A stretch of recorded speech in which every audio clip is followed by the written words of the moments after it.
सेवा से सीधे भगवत प्राप्ति है। आप बात समझ लीजिए। बहुत करुणा में युगल सरकार है, मेरे लिए माला बनाई। आपको पता नहीं, जब आप फूल उठाते हैं गुंथन करने के लिए, उसे ग्रथित करते हैं, उसे माला रूप देते हैं, वो उसी समय आपके भाव और आपकी क्रिया दोनों को देख रहे हैं। बहुत पुलक करके उदाहरण करते हैं। जब कैसे जाना कि पुलक कर, वो पुलकित है तो यहां पुलकन आ जाती है। जब यहां पुलकन आती है तो पता है हमारे स्वामी पुलकित है। स्वामी पुलकित है तो साधन नहीं देख। ये घर की दासता है। तो दासता दो प्रकार की होती है। एक बाहर का दास लाया हुआ, जो व्यवस्था उसकी मनोकामना पूर्ति अर्थ आदि के द्वारा। एक होता है घर जाया दास, जिसको पेमेंट से मतलब नहीं होती, अर्थ से नहीं मतलब, वो केवल सेवा सुख के लिए ही होता है। अपने स्वामी को प्रसन्न देखकर वो गर्वित होता है, आनंदित होता है। ये जो और सेवाएं करते हैं, ये घर जाए दास नहीं है। कुछ तो बहुत विनोद भरी बात होती है जो सेवा शब्द से ही बहिष्कृत हैं। जैसे, हे प्रभु आप हमारा अमुक काम कर दीजिए, मैं आपको 56 भोग लगाऊंगा। घूस नहीं, जैसे हिसाब आप एक काम कर दीजिए, इतने से ऐसी व्यवस्था आपकी कर देंगे। यह देखो ना, हंसी की बात है कि नहीं। अनंत ब्रह्मांडों का भरण पोषण करने वाले प्रभु को प्रलोभन दे रहा है। अब वो 56 भोग लगाएगा तो ललचा के वो काम पूरा कर देंगे। यह देखो ना कैसा मूढ़ता छाई है। भगवान हमारा ये काम कर दो, आपको इतने रुपए देंगे। ऐसे में 1,51,000 रुपया चढ़ाएंगे आपके ऊपर। अरे मां लक्ष्मी चरण चापती रहती बावरे, देने लेने की वहां बात मत कर। घर जाई सेवा की यहां बात हो रही है। यहां बात समझना। ये जो हम कह रहे हैं एक सेवा भगवत प्राप्ति करा देगी, ये बाहर से आए हुए नौकर की बात नहीं है जो पेमेंट पे है। ये तो उपहासास्पद बात है। भगवान आप हमारा काम कर दो, मैं आपको ऐसा करूं। इसे सेवा न पूजा, इसे नहीं कहिए, उपहासास्पद बात है। आप विचार करके देखो तुम्हारी बुद्धि क्या है। इस बात पर विचार कीजिएगा। आप भगवान को हमारे क्या समझते हैं कि आप 100 ग्राम सोना, 1 किलो सोना चढ़ा देंगे, रुपया पैसा चढ़ा देंगे, भोग चढ़ा देंगे। ऐसे नहीं सोचा जाता। अनंत ब्रह्मांडों का सृजन पलक झपकते हो गया वो प्रभु है। बड़ा बढ़िया अवसर मिला है सेवा का। जब हम अपनी वस्तु मान करके प्रभु को समर्पित करते हैं तो भी सेवा नहीं मानी जाती। जब हम सेवा करके कुछ चाहते हैं तो भी सेवा नहीं मानी जाती। ध्यान रखना, ये जो हम सेवा की बात कर रहे हैं कि एक से ही भगवत प्राप्ति, इसलिए इसकी विस्तार से बात कर रहे हैं। नहीं तो लगेगा कि केवल प्रभु के लिए, प्रभु के होके, प्रभु की प्रसन्नता के लिए सेवा हो रही। बोले आप चंवर करके आ रहे हैं, बड़े भाग्यशाली। क्या भाग्य? ये शरीर उनका, मन उनका, प्राण उनका, जीवन उनका, मेरा कुछ अस्तित्व ही नहीं है। ये तो उनका सब कुछ है। हमें क्या पेमेंट मिल रही है? मुझे चवर करने को मिल रहा है, उनको यही मिल रही है। ऐसे उपासक को जो बिका हुआ प्रभु का है, एक सेवा उसे भगवत प्राप्ति करा दे। नित्य माल्यार्पण करना,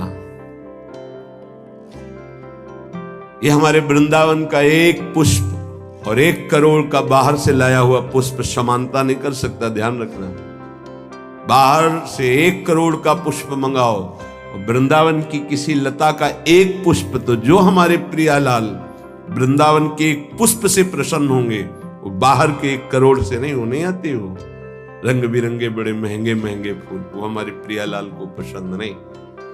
परम पावन ब्रज 84 कोश भूमि में प्रकट हुआ जो पुष्प है और दैन्य भाव से अर्पित किया जाता है, गंध प्रियालाल के श्रीअंगों में इत्र है, सुगंधित चंदन है। ये जब हम लेप करते हैं कि मेरे स्वामी, मेरी स्वामिनी, प्रभु जरा सी बात में आप देखो, ये तो नित्य सेवा है, ये तो प्रियालाल की सेवा है।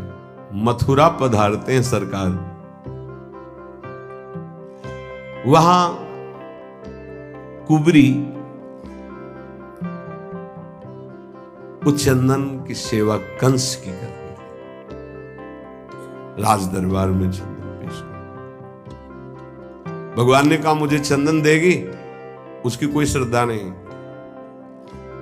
कि वो आकर के भगवान को चंदन लेप करे मेरे स्वामी और प्रणाम न, कुछ नहीं।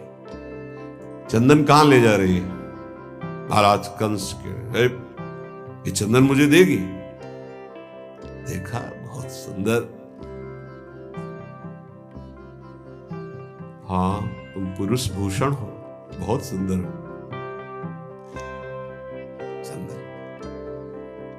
तत्काल भगवान ने श्री चरण का स्पर्श करा के झटका वाला एकदम सीधी सुंदर दिव्य रूप। अब तो पीतांबर पकड़ लिया, कहां जा रहे हो? बोले आएंगे आपसे, मिलेंगे आपसे। जब उद्धव जी के साथ गए तो उद्धव जी को वो सर्वाश्चर्य हो रहा था कि ये प्रभु मुनियों के ध्यान में ना आने वाले, इसको ये सौभाग्य मिला, केवल एक बार चंदन लगाने का सौभाग्य। एक दर्जी ने अब सखाओं के जो जैसे कपड़े थे सब वैसे काट करके सिल कर बिल्कुल फिट कपड़े में, कुल परंपरागत ऐश्वर्य बढ़ता रहे और अंतिम समय मेरे धाम को आए। सुदामा नाम के माली ने माला धारण करा दी। एक एक बार की सेवा में भगवत प्राप्ति, कुल परंपरागत ऐश्वर्य बढ़ता रहे, ऐसा वो हमारे प्रभु हैं। हमारे प्रभु के भी प्रभु हैं प्रेम, और प्रेम का मूर्तिमान स्वरूप है लाडली। आप कहेंगे प्रभु के प्रभु, हाँ, अगर प्रभु को कोई अधीन कर पाया है तो प्रेमाधीन कहा गया प्रभु का, और वो प्रेम का मूर्तिमान स्वरूप हमारी प्रिया जी है। और प्रियालाल दोनों को आपने माला अर्पित की। एक बार माला अर्पित किया तो भागवत में पढ़ के देख, एक बार चंदन अर्पित किया तो आप पढ़ के देख लीजिए, एक बार वस्त्र पोशाक सुधार दी तो आप पढ़ करके देख लीजिए। जबकि किसी विशिष्ट भाव सेवा में नहीं कि वो भावावेश में दास्य भाव, सख्य भाव, कांता भाव, सहचर्य, कोई ऐसे भाव का विशेष। जो नित्य प्रभु को चंदन अर्पित करता है, गंध अर्पित करता है, व्यजन पंखा करता है। बरसाने में लाडली जी की पंखा सेवा में एक बाबा वयोवृद्ध रहते, उनकी टांग में फोड़ा हुआ और उसने कैंसर रूप रख लिया। सेवा से नहीं हटते थे, बहुत कष्ट रहता। तो किसी भगत ने देखा, कहा कि आप चलो एक बार मथुरा चलना पड़ेगा, वहां का पंखा सेवा। बोले आप जहां लाडली जी का मध्याह्न में शयन होगा, हम गाड़ी लेके आ जाएंगे, आपको मथुरा ले चलेंगे और आपको सेवा के समय उपस्थित कर देंगे।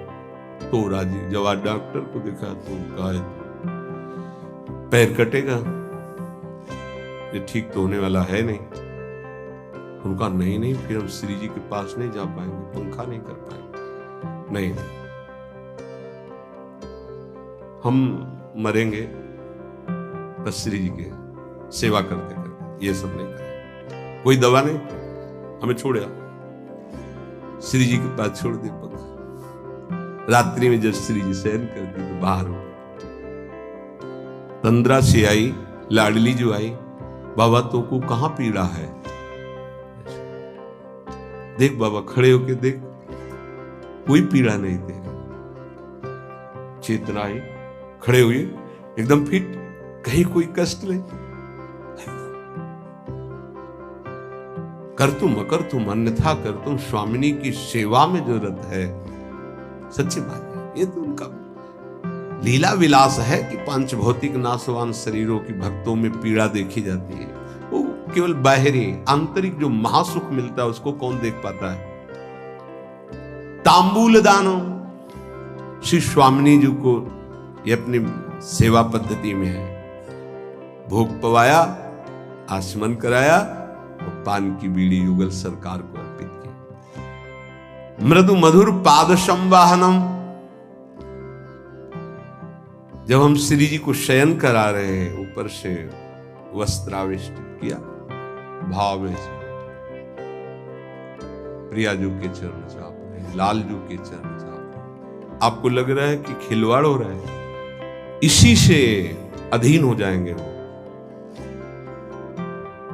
जब एकांत में शांत भाव होकर हृदय से, तो एक दिन देखना आपके ऐसे जो आप कर रहे हैं कि चरण चापने के, उसी में श्री चरण आ जाएंगे।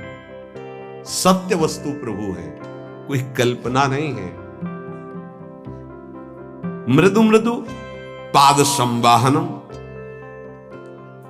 फिर प्रियालाल की हम उत्थापन सेवा करके फिर उनको सुंदर पोशाक, सुंदर माला धारण कराना। ऐसे जो करता रहता है वो महाप्रेमावेश में एक दिन डूब जाता है। महाप्रेमावेश में पुलक शरीर होकर के, देह भाव रहित होकर के वो श्री जी की सखियों में सम्मिलित हो जाता है, राधा दासियों में सम्मिलित। क्या बताया साधन? श्री जी की सेवा परिचर्या। कब ऐसा होगा? कृपा दृष्टिर्दासे हरि हरि कदा श्यान्मयी तयो रिह प्राप्यै कांतम प्रतिदिन मदसुर विलप भो। ऐसा हम पर कब कृपा होगी कि मैं हे युगल सरकार आपकी दास्ता से युक्त होकर के अशुभ प्रवाह करता हुआ एकांत में, हा मेरी स्वामिनी, हा मेरे प्रीतम, विलाप करता हुआ आपकी सेवा में रहूं। अंदर ही अंदर प्रेम विकलता और सेवा में डूबा हुआ। ये वृंदावनाधीश्वरी की सेवा अनंत जन्मों के मानो सुकृत फलीभूत हो गए। यदि आपकी श्रद्धा बन जाए, आपकी भावना बन जाए। प्रायः देहाभिमान होने के कारण साधन भाव में त्याग आदि की तरफ, जिसमें वाहवाही, उसमें तो रुचि साधक की हो जाएगी। पर जो श्री जी की एकांतिक परिचर्या जिसे कोई नहीं जानता, कोई तुम्हें बड़ाई नहीं, बड़ाई प्रिया प्रीतम देंगे, वहां रुचि नहीं हो पाती। जिसमें चार लोग देखें उसमें रुचि हो सकती, जिसमें प्रिया प्रीतम देखें उसमें एकांतिक रुचि होना एक बड़ी विशेष कृपा की बात। इसीलिए कह रहे कृपा दृष्टि दासे हरि हरि कदा श्यान मई तयो। इस दास पर कभी ऐसी कृपा दृष्टि करो हे हरि, हे प्रभु, हे प्रियाजू, कि आपकी दासता की रुचि हो जाए, बस और कुछ नहीं, आपकी दासता की रुचि हो जाए। स्वयं आचार्य चरण अपने कर कमल से वृंदावन के वृक्षों से, लताओं से गिरी हुई सूखी लकड़ी बीनते थे और रसोई बनाते थे। एक बार नाहरमल जी आए, उन्होंने देखा कि पूज्य सदगुरुदेव भगवान अपने पीतांबर में लकड़ी बीन रहे। ये हम लोग जो पीत वस्त्र धारण करते हैं, ये अपनी स्वामिनी के श्री अंग कांति का भाव करके, और सदा बसंत रहत वृंदावन, बसंती रंग, वृंदावन की शोभा, और हमारे प्रीतम पीतांबर धारण करते हैं। पूरी उपासना है, ये गुरु प्रदत्त है, कोई मनमानी नहीं कि हम पीला ऐसे मन में आया और धारण कर, ऐसे नहीं।